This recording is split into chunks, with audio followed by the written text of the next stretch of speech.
Selamat pagi pemirsa, saya Ari Mustika akan menemani Anda dengan beragam informasi terkini, di antaranya pesta sabu, kurir, dan bandar narkoba di Padang Lawas ditangkap polisi. Rekapitulasi penghitungan suara PSU Pilkada Labuhan Batu. Penderita TB paru di Padang Sidempuan tidak punya biaya untuk berobat. Selain cuplikan berita tadi, kami juga akan menghadirkan beragam informasi lainnya. Pemirsa, kita jelang sumut hari ini pagi selengkapnya.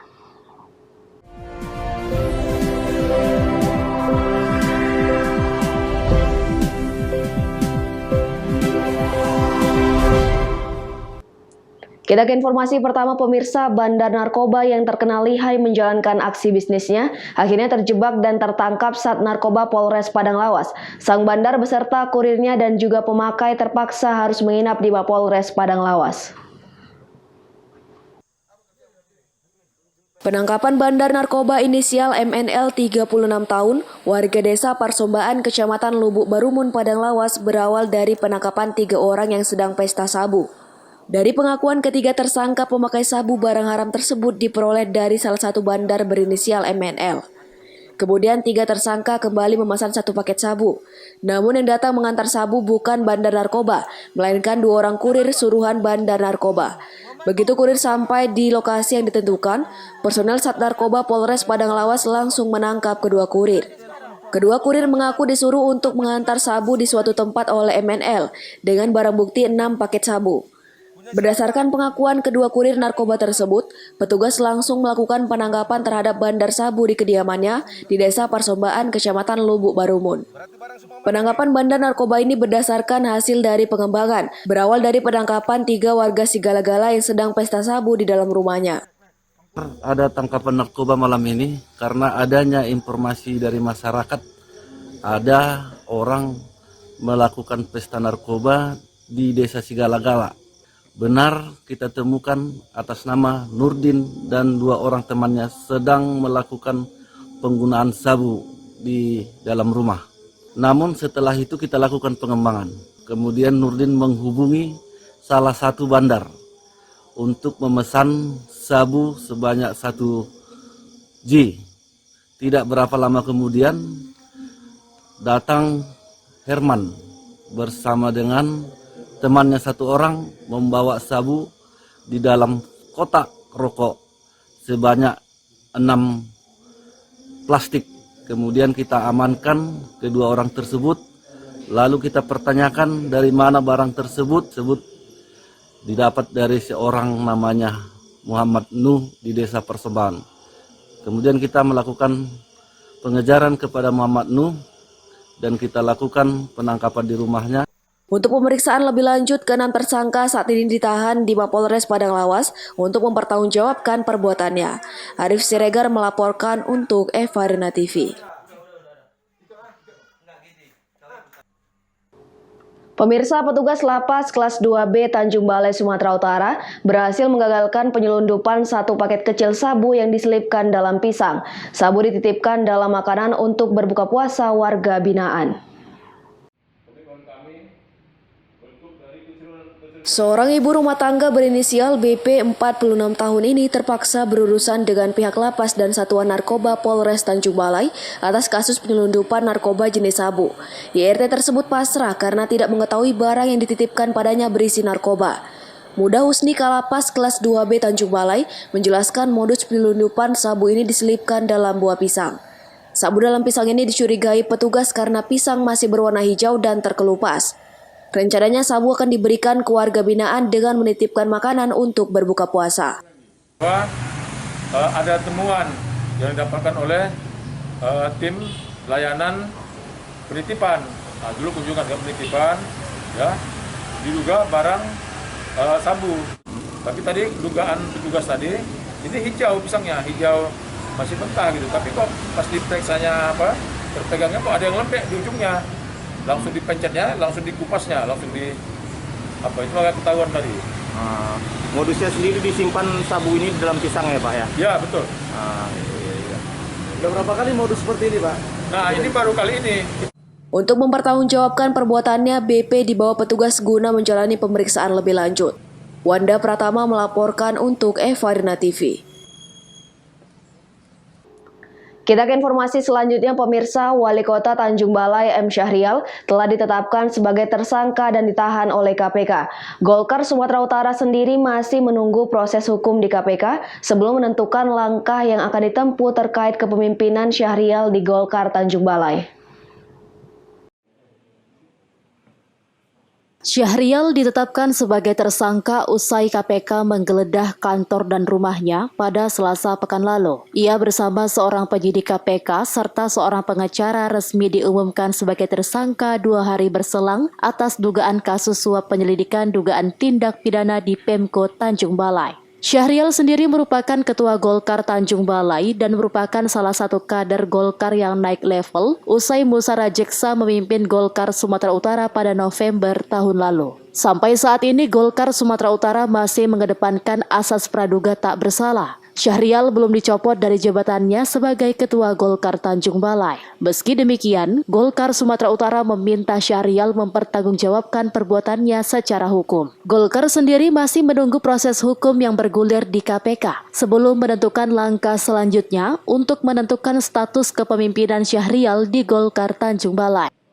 Pastinya secara organisasi nanti ada langkah untuk bagaimana selanjutnya kepemimpinan Golkar Tanjung Balai. Tapi saat ini kita masih melihat dulu perkembangan bagaimana pemeriksaan dari KPK.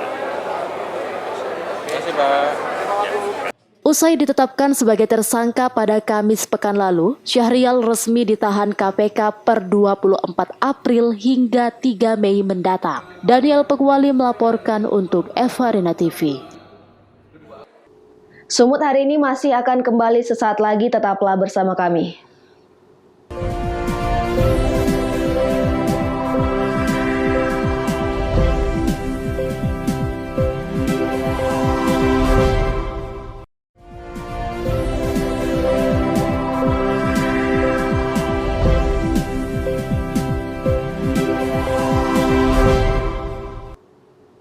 Terima kasih Anda masih bersama kami. Pemirsa, KPU Labuhan Batu menggelar rapat pleno rekapitulasi penghitungan suara hasil pemungutan suara ulang pasca putusan MK pada Pilkada serentak 9 Desember 2020.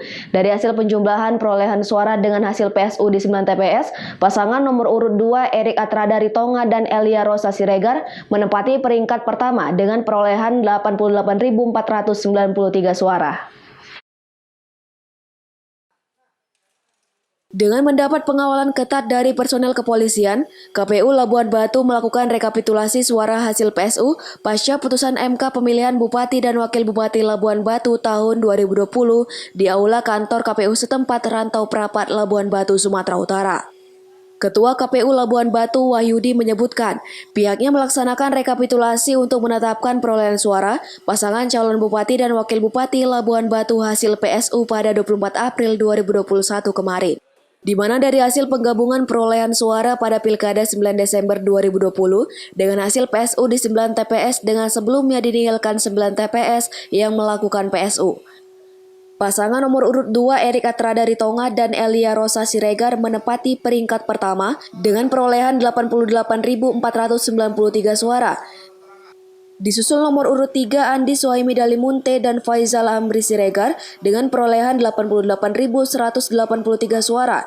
Nomor urut 4 memperoleh 28.349 suara. Nomor urut 1 memperoleh 19.552 suara dan nomor urut 5 memperoleh 12.736 suara. Pada rekapitulasi ini terdapat 2 catatan kejadian khusus di 2 TPS dari 9 TPS yang melaksanakan PSU yang disampaikan oleh saksi dari pasangan calon nomor urut 3.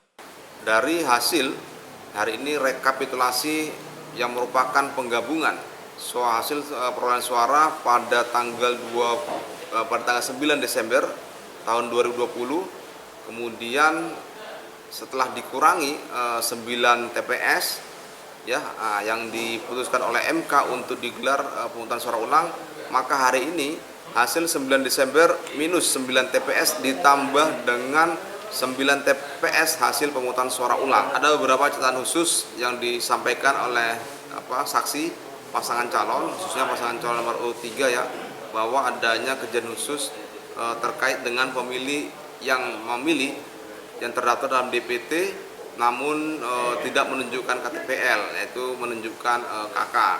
Dan ini kita akomodir karena memang KTPL atau suket atau KK merupakan dokumen yang memang untuk memastikan pemilih tersebut terdaftar dalam DPT, dan memang benar pemilih tersebut semua sudah terdaftar dalam DPT, DPTP dan DPPH yang memenuhi syarat dalam melaksanakan menggunakan hak pilihnya pada pemungutan suara ulang 24 April kemarin.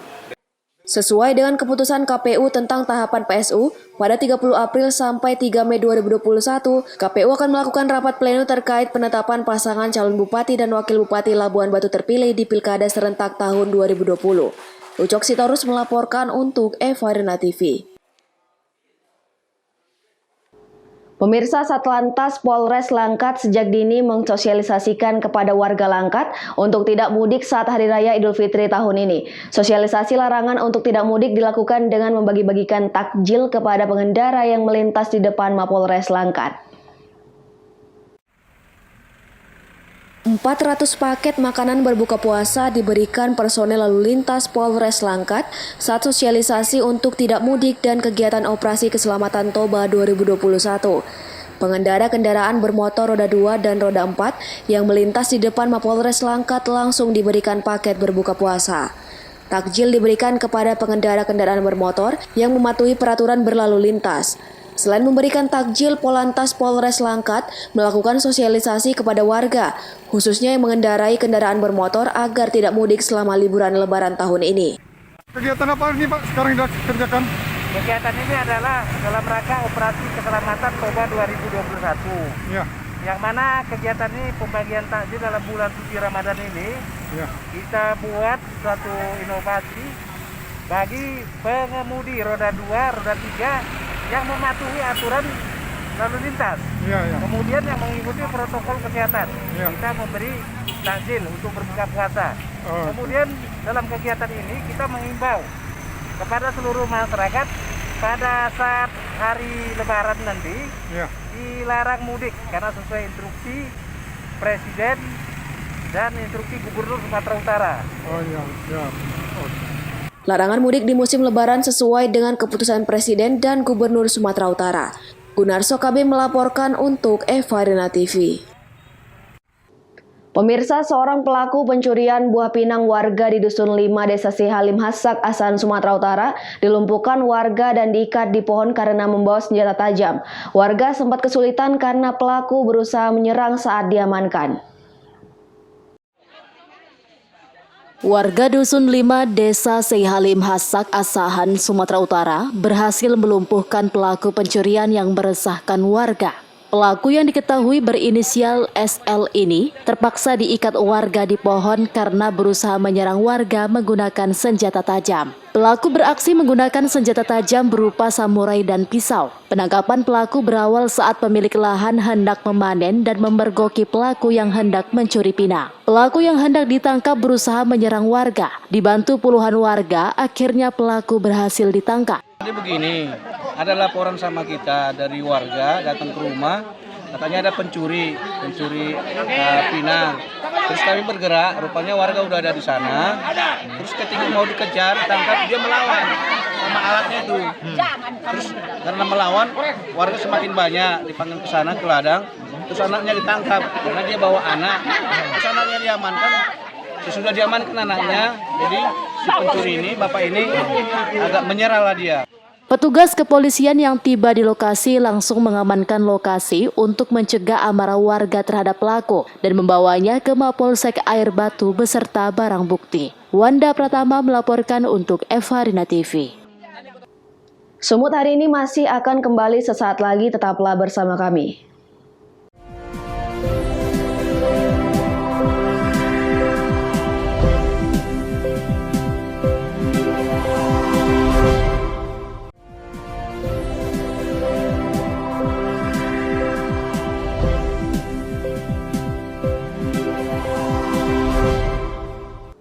Terima kasih Anda masih bersama kami. Pemirsa, seorang penderita TB paru di Kota Padang Sidempuan, Sumatera Utara terlantar karena tidak punya biaya untuk berobat. Keadaan udah miskin satu anak ini semakin susah ketika berobat ke puskesmas justru menambah penderitaan.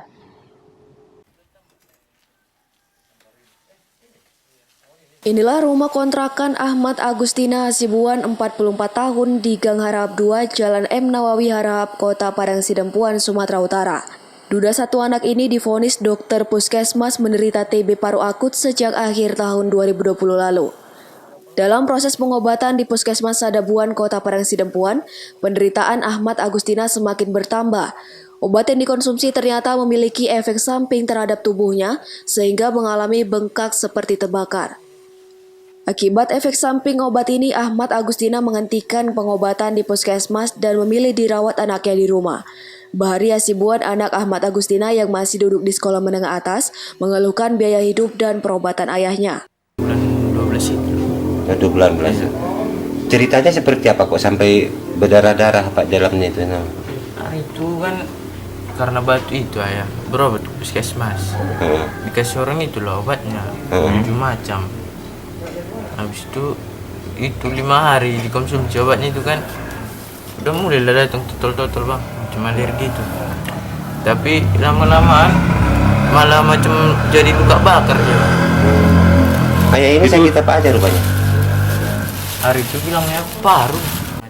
Di bulan Ramadan ini nasib baik menghampiri Ahmad Agustina Hasibuan beserta anaknya. Yayasan Burangir Padang Sidempuan berbaik hati memberikan biaya perobatan kepada Ahmad Agustina. Sebenarnya beliau memang adalah anggota peserta BPJS Kesehatan, tapi kan BPJS Kesehatan ini kan hanya mengcover obatnya aja. Terus selama dia dirawat, siapa yang mengurusnya? Beliau ini kan duda, dan bagaimana dia juga makannya sehari-hari dan sebagainya. Maka Burangir dihubungi oleh beberapa orang, maka hari ini kita mencoba membantu beliau melihat nanti bagaimana perkembangan selanjutnya. Ini harus job naming, nggak boleh di rumah karena beliau cuma dengan anaknya laki-laki aja. Oke. Azan Sinaga melaporkan untuk Evarina TV. Pemirsa, mengenal lebih dekat Kabupaten Humbang Hasundutan, ada sebuah bangunan masjid raya ikonik megah dengan sentuhan arsitektur klasik, berada di Jalan Siliwangi, Humbang Hasundutan, Sumatera Utara.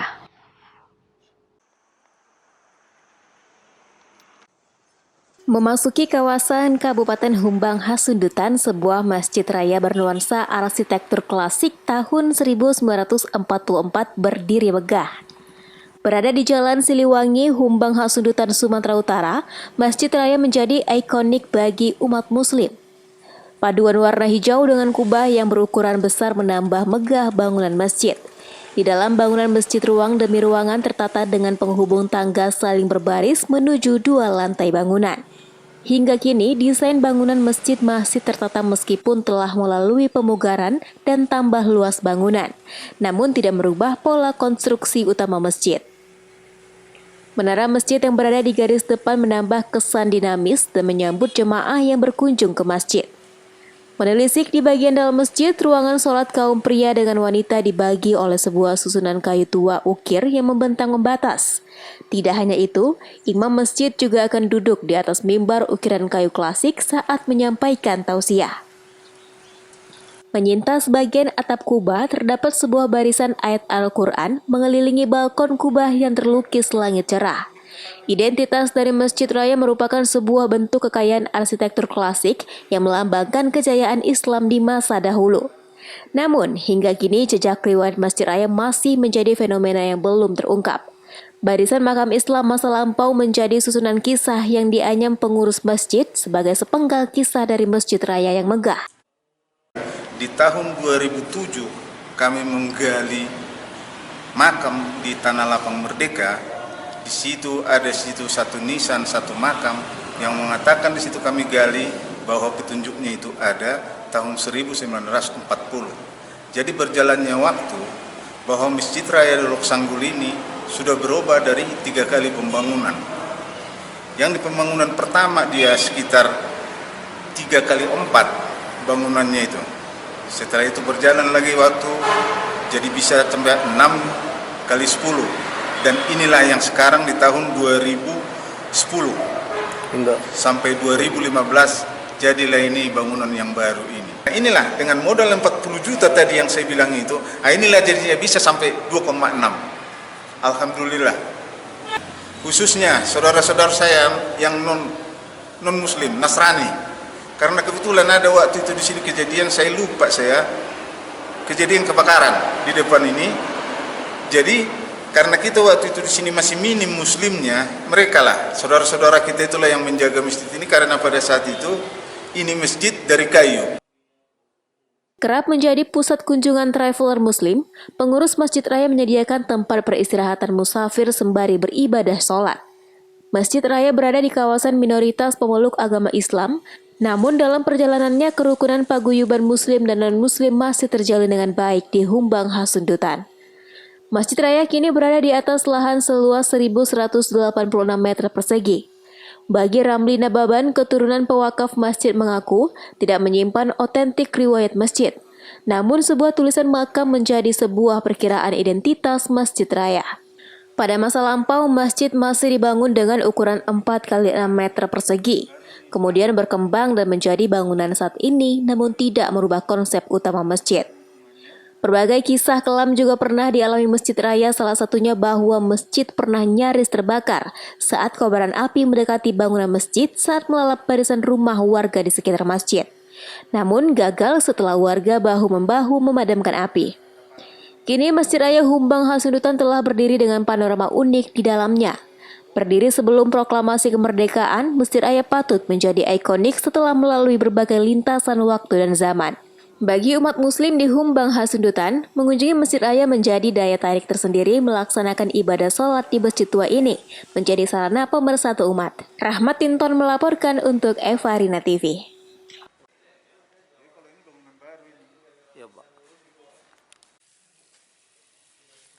Pemirsa, demikianlah rangkaian informasi dalam Sumut hari ini pagi. Saya Remustika mewakili kerabat kerja yang bertugas pamit undur diri. Terima kasih dan sampai jumpa.